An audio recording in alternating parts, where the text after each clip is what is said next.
Hello મિત્રો, આજે આપણે એક બેઝિક ગ્રેવી બનાવવા જઈ રહ્યા છીએ. એમાં તમે પનીર પણ એડ કરી શકો છો અને વેજીટેબલ પણ એડ કરી શકો છો. કાંદાને 3 વિસલ કરી લીધી છે.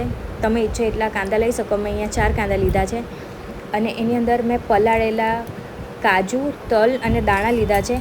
એક પેનમાં તેલ ઉમેર્યું છે.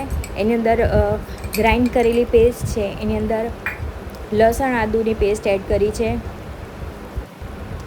પેસ્ટ એડ કર્યા પછી એની અંદર મેં થોડુંક મીઠું એડ કર્યું છે. એની અંદર હળદર નથી એડ કરવાની, કારણ કે હળદર આપણે ઓલરેડી એની અંદર આપણે કિચન કિંગ મસાલો એડ કરીશું ને, એવરેસ્ટનો કિચન કિંગ મસાલો, એટલે ઓલરેડી એની યલોનેસ આવી જ જશે.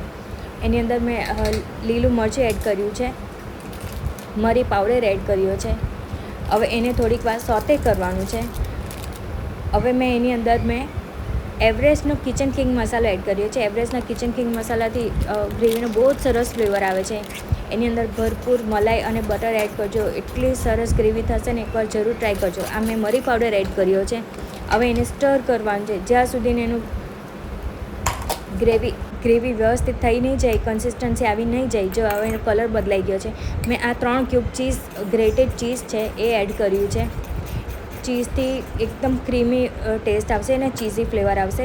એની અંદર તમે કંઈ પણ